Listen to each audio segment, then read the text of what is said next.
बिस्मिल्लाहिर्रहमानिर्रहीम। अस्सलाम वालेकुम दोस्तों, मैं नेम शफीक ऑनलाइन ट्रेनिंग्स वाली तरफ से आपको खुशामदीद कहता हूँ। दोस्तों, आज की इस वीडियो में, आज की इस क्लास में हम बात करेंगे ऑटोकैड की सेटिंग्स के मतलब ऑटोकैड की जो मेन कर्सर है और उसकी सेटिंग्स कैसे करते हैं। उसके बाद हम बात करेंगे इसकी लिमिट्स और यूनिट्स को सेट करने की। उसके बाद हम जो फर्स्ट टूल बार है उसमें कुछ कमांड्स की हम बात करेंगे। वक्त को ज़ाया किए बगैर चलते हैं अपनी वीडियो की तरफ। वीडियो पर जाने से पहले इस पर नए आने वाले दोस्तों से गुजारिश है कि चैनल को सब्सक्राइब कीजिए, साथ में बेल के आइकन पर भी क्लिक कीजिए ताकि आपको मेरी आने वाली हर नई लेटेस्ट वीडियो का नोटिफिकेशन मिलता रहे। आइए चलते हैं अपनी वीडियो की तरफ।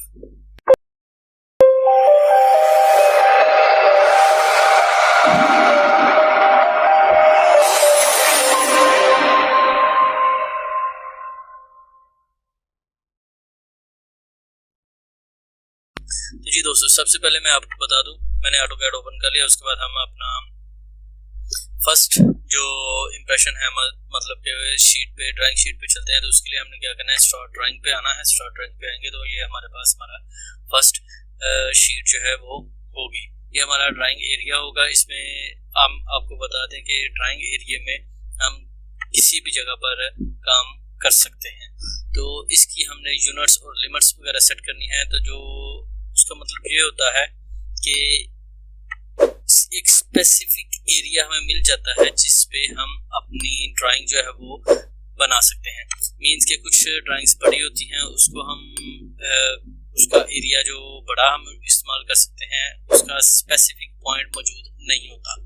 तो ये वीडियो जो है उसमें हम स्पेसिफिक पॉइंट को चेक करेंगे। तो सबसे पहले मैं आपको दिखा दूं, मैं यहाँ पर लाइन पे क्लिक करके एंटर करता हूँ और उसके बाद मैं यहाँ पर ये जो साथ में हमें गाइडेंस दे रहा है इसमें मैं लिख देता हूँ 50 लिखने के बाद मैं एंटर करता हूँ। तो ये हमें बताएगा किसी भी जगह पर कहीं पर से भी ये जो इसका एंड पॉइंट है वहां से इसको शुरू करेगा। मीन्स के यहाँ से ये शुरू कर रहा है, ठीक है, और इसका पॉइंट जो है वो बहुत नीचे से है। तो अभी हम इसको सेटिंग करेंगे। सेटिंग करने से पहले जो हम आपको चीज़ बताने जा रहे हैं वो है जी, इसका हमारा कर्सर जो है वो उसको सेटिंग करना है।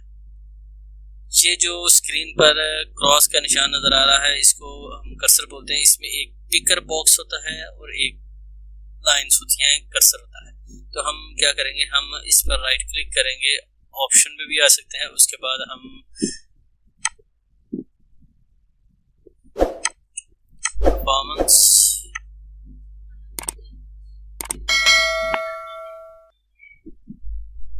तो यहाँ पर हम राइट क्लिक करेंगे। राइट क्लिक करने के बाद ऑप्शन पे आ जाएंगे। जैसे ही हम ऑप्शन पे आएंगे तो मेरे पास जो डायलॉग बॉक्स या जो विंडो ओपन होगी उसमें तमाम इसकी डिटेल्स जो है वो होगी।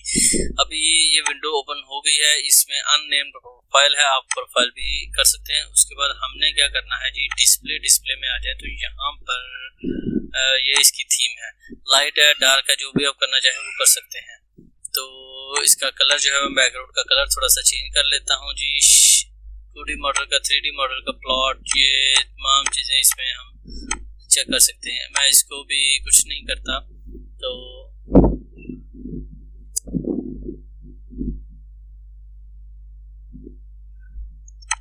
यहाँ पर आप देखें ये कर्सर साइज है और ये एक्सरे डिस्प्ले साइज है। तो हम क्या करते हैं जी, हम अपना कर्सर साइज जो है वो बड़ा कर लेते हैं। तो जैसे ही मैंने कर्सर साइज, सेम ऑप्शन पे आएंगे तो यहाँ पर ये मेरे पास ऑप्शन की विंडोज जो है फ्रंट प्रोफाइल वो खुल जाएगी।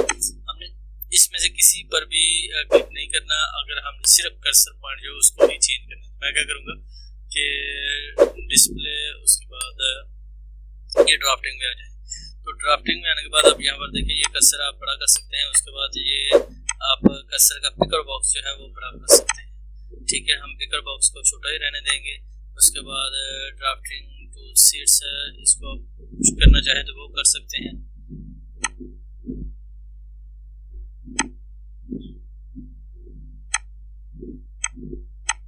ये आपका पिकर बॉक्स जो है ये बड़ा हो चुका है। इसके बाद अप्लाई करेंगे। अप्लाई करने के बाद ओके करेंगे और हम कर्सर पे आ जाएंगे। तो मेरे पास ये एज इट इज है। अभी हम इसको चेंज करेंगे। मेरे पास ये विंडोज ओपन चुकी है। मैं यहाँ पर डिस्प्ले में आऊँगा, डिस्प्ले में आने के बाद आप देखिए यहाँ पर ये कर्सर हेयर साइज है। मेरे पास जो कर्सर हेयर है वो 5 उसका साइज है 5। मैं इसको 15 से 20 करूँगा। 15 से 20 करने के बाद आप इसको अपनी मर्जी से रख सकते हैं, लेकिन 15 से 20 रखेंगे तो आपको ये कर्सर भी नजर आएगा और उसके बड़ा अगर करना चाहे तो वो भी आप कर सकते हैं। तो इसके अलावा मैं यहाँ पर इसको अप्लाई करता हूँ तो मेरे पास जो है जी आप देखें यहाँ पर ये कर्सर बड़ा हो चुका है। अगर हम इसको मजीद छोटा करना चाहें तो वो कर सकते हैं। मैं आपको दिखाता हूँ यहाँ पर डिस्प्ले 15 कर देता हूँ, जैसे मैंने 15 किया, अप्लाई एंड ओके। तो यहाँ पर आप देखिए मेरा कर्सर जो है वो इस साइज का हो चुका है। तो अभी मैं इसका जो पिकर बॉक्स है उसको चेंज करता हूँ। उसके लिए मैं यहाँ पर सिलेक्शन में आने के बाद पिकर बॉक्स को थोड़ा सा बड़ा करता हूँ। उसके बाद अप्लाई एंड ओके करूँगा। जैसे मैंने अप्लाई एंड ओके किया तो मेरे पास ये पिकर बॉक्स भी बड़ा हो चुका है। तो दोस्तों अभी हम चलते हैं लाइन में। लाइन आप यहाँ पर देखें, लाइन पर क्लिक करने के लिए तो यहाँ पर हम किसी भी जगह पर क्लिक कर सकते हैं, लेकिन लाइन पे क्लिक करने के बाद हम अपना साइज देते हैं तो वो किसी भी जगह से शुरू कर देगा, क्योंकि हमने इसको स्पेसिफिक साइज जो है वो शीट का या वो एरिया जो स्पेसिफिक ड्राइंग एरिया है वो नहीं दिया। तो हम उसके लिए क्या करेंगे, हम उसके लिए इसके यूनिट्स वो सेट करेंगे। हम UN लिखेंगे, UN लिखने के बाद इंटर करेंगे। आप ड्रॉप डाउन में चेक कर सकते हैं कि आपको गाइडेंस भी दे रहा है कि यूनिट्स में UN लिखेंगे तो यूनिट्स, और इसको अब हम इंटर करेंगे। तो इंटर करने के बाद मेरे पास जो है वो नेक्स्ट आ चुका है जी ड्राइंग यूनिट्स। उसमें डेसिमल है, आर्किटेक्चरल है, इंजीनियरिंग है, तो डिग्री डेसिमल डिग्री है। उसके बाद प्रिसिशन है। आप जो भी आप ड्राइंग यूज करना चाहें तो आप वो भी यूज कर सकते हैं।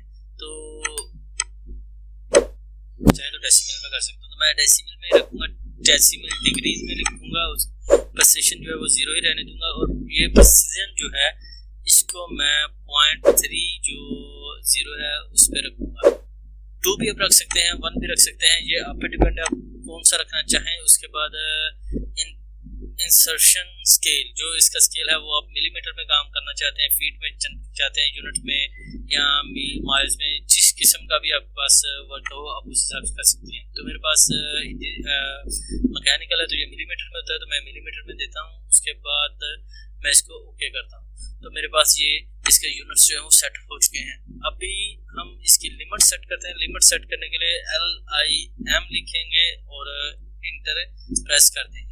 इंटर प्रेस करने के बाद ये आपको गाइडेंस दे रहा है जी रीसेट मॉडल स्पेस लिमिट, जो आपकी इसने स्पेस खुद ब खुद दी थी उसको वो रीसेट कर रहा है। उसको specific lower left corner means के सबसे नीचे से लेफ्ट कॉर्नर से लेकर आप बताएंगे। मैं इसको एज इट इज ही रहने देता हूँ और उसके बाद फिर इंटर प्रेस करता हूँ। तो इसके बाद बता रहा है जी स्पेसिफिक अपर राइट कॉर्नर, तो मैं यहाँ पर 1000, 100, 200, 400, आप 500 भी लिख सकते हैं, मैं 500 लिखता हूँ। उसके बाद मैं इसको कोमा क्लिक करूंगा। कोमा क्लिक करने के बाद कोमा प्रेस करने के बाद मैं दोबारा से इसका जो है वो स्पेसिफिक अपर राइट कॉर्नर का जो है वो सेकंड वो दे रहा हूँ, तो सेकंड साइज, तो मैंने ये दिया। उसके बाद इंटर आ गया। उसके बाद हम जूम करेंगे। हम इसकी टोटल जो साइज है वो हम इसको जूम करना चाहते हैं, तो मैंने इसको जूम किया। उसने बताया जी कि specific corner of Windows enter scale factor, तो हम इसको स्केल बता रहे हैं कि हमने कि वो कौन से स्केल पे इसको रखना है। तो मैं इसको ए प्रेस करता हूँ। ए प्रेस करने के बाद ए मींस के ऑल तमाम जो है उसको एंटर कर रहा हूँ। तो मेरे पास जो स्पेसिफिक मैंने 500 बाई 500 लिखा, तो आप देखें यहाँ पर मेरे पास लाइन लगाई, एंटर और फिर एंटर, यहाँ पर लाइन लिखेंगे हम 500, तो यहाँ पर से लेकर हमारी जो शीट है वो 500 तक गई है या नहीं। तो यहाँ पर अब देखें 185, तो मैं क्या करता हूँ, मैं इसको दोबारा से सिलेक्ट करता हूँ, लाइन इंटर, और यहाँ से एक्स एक्सिस से लेकर